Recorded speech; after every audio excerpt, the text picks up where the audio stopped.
Have you ever looked at your debt and felt completely overwhelmed?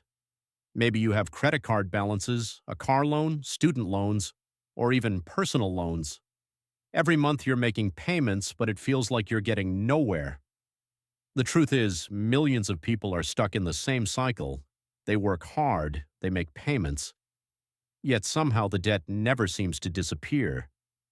The good news is that there are proven strategies that can help you become debt-free much faster. Today we're going to break down one of the most popular debt repayment strategies ever created, the Debt Snowball Method. We'll cover exactly how it works, why so many people swear by it, and how it compares to another popular strategy known as the Debt Avalanche Method. By the end of this video, you'll know which method may be best for your situation and how to create a clear plan to eliminate your debt once and for all. My name is Chris, and thank you for joining Finance with Chris. Ensure you subscribe and leave a like and a comment. Let's get started. Before we talk about strategies, let's talk about why paying off debt matters so much. Because debt doesn't just cost you money, it costs you freedom. Every payment you make is money that can't go toward investing, saving, traveling, starting a business, buying a home, or creating the life you truly want.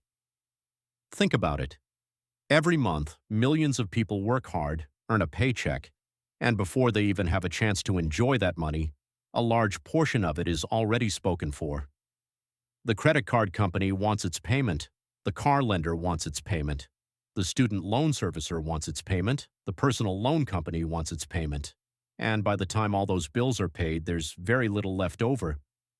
That's why debt can feel so frustrating. You work harder, earn more money, maybe even get a raise, but somehow it never feels like you're getting ahead. Instead of building wealth, you're paying for decisions from the past. Now, don't get me wrong. Not all debt is necessarily bad. Many people use debt to get an education, buy a home, or start a business. But regardless of how you got into debt, the longer you stay in debt, the more expensive it becomes. Let's look at an example. Imagine someone has credit card, $500 balance. Credit card, need $2,000 balance. Car loan, $12,000 balance. Student loan, $20,000 balance. At first glance, these numbers may not seem impossible to handle. In fact, many people watching this video probably owe much more than that. But here's where things get dangerous: interest. Interest is what turns manageable debt into a long-term financial burden. Let's say that $2,000 credit card has an interest rate of 25%. If you're only making minimum payments, a huge portion of your payment is going toward interest instead of reducing the balance. In some cases, it can take years to pay off a relatively small balance, and during that time, you could end up paying hundreds or even thousands of dollars in interest charges alone. Think about that for a second. Money you worked hard to earn, money you could have invested, money you could have used to build an emergency fund, money you could have used to take your family on vacation. Instead, it's going to interest payments, and that's why debt is often called a wealth killer. Not because it prevents you from making money, but because it quietly drains money away month after month, year after year. Now here's something many people don't realize. Debt creates more than a financial burden. It creates an emotional burden too. Maybe you've experienced this yourself. You get paid on Friday. For a brief moment, you feel relieved. Then you remember all the bills that are due. Suddenly, the excitement is gone. You start calculating payments in your head. You start worrying about whether you'll have enough left over. You start wondering how long it's going to take before you're finally debt-free. That kind of stress can affect every area of your life. It can impact your relationships. It can affect your sleep. It can make it harder to enjoy the present because you're constantly worried about the future. And that's one of the reasons becoming debt-free feels so empowering. It's not just about the money, it's about peace of mind. Imagine waking up knowing you don't owe a credit card company anything. Imagine not having a car payment. Imagine having the freedom to choose what happens with your paycheck instead of having lenders decide for you. That's what debt freedom really looks like. And the good news is that becoming debt-free doesn't require a six-figure income. It doesn't require winning the lottery, and it doesn't require some secret financial trick that only wealthy people know about.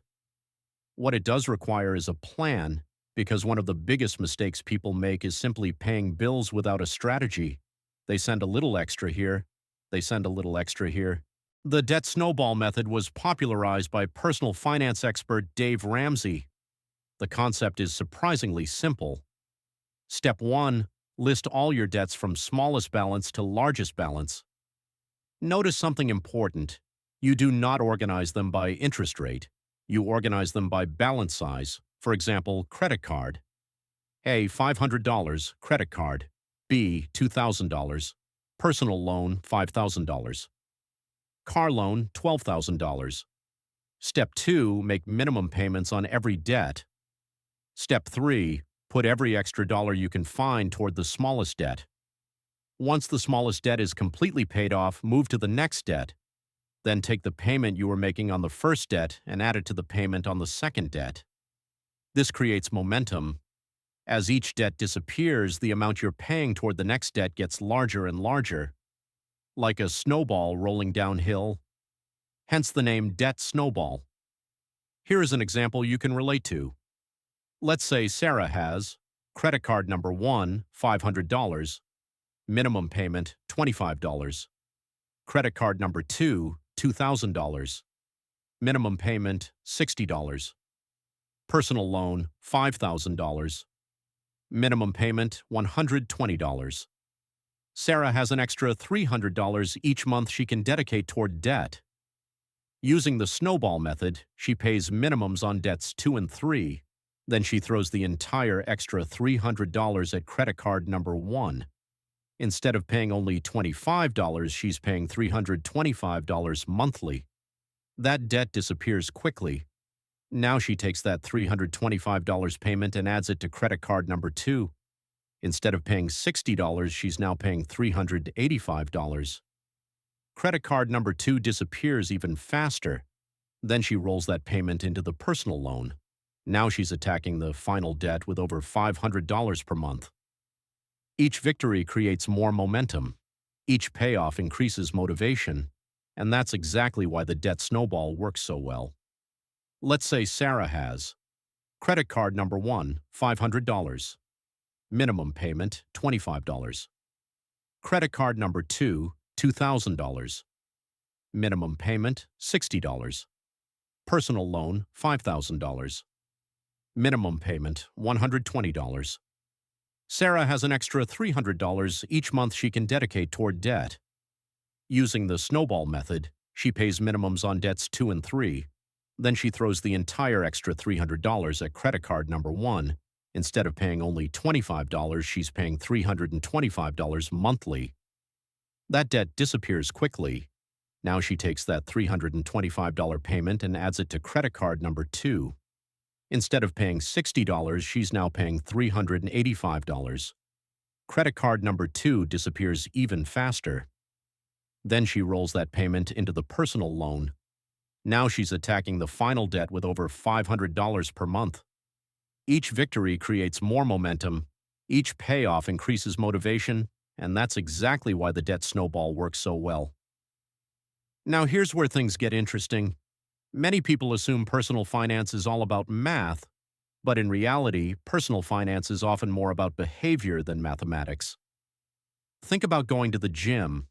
The best workout plan on paper means nothing if you quit after 2 weeks. The same applies to debt. The mathematically perfect strategy isn't useful if you lose motivation halfway through. The debt snowball provides quick wins. When people eliminate a debt in a few months, they feel successful. They see progress, they gain confidence, and confidence creates consistency. Studies in behavioral finance have repeatedly shown that people are more likely to stick with a plan when they experience small victories along the way. That's the biggest strength of the debt snowball. It keeps people engaged long enough to finish the journey. Now let's talk about the Debt Avalanche Method. This strategy takes a completely different approach. Instead of organizing debts by balance size, you organize them by interest rate. Highest interest rate first. For example, credit card. A. $500 at 15%. Credit card B. $2,000 at 28%. Personal loan, $5,000 at 10%. Car loan, $12,000 at 5%. Using the Avalanche method, you would attack credit card B first because it has the highest interest rate, even though it isn't the smallest balance. Once that debt is gone, you move to the next highest interest rate, then the next, and then the next. The goal is simple: reduce the amount of interest you pay over time. From a purely mathematical standpoint, this method is usually the winner. So which method is right for you? Choose the debt snowball if you feel overwhelmed by debt. You need motivation. You've struggled to stay consistent before. You want quick wins. Choose the debt avalanche. If you're highly disciplined, you love numbers, saving every possible dollar matters to you.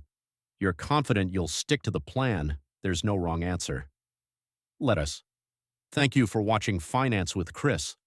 I hope this video helped you understand the different ways you can tackle your debt and create a plan that works for you. Now I want to hear from you. Which debt repayment method do you prefer? Share your thoughts in the comments below.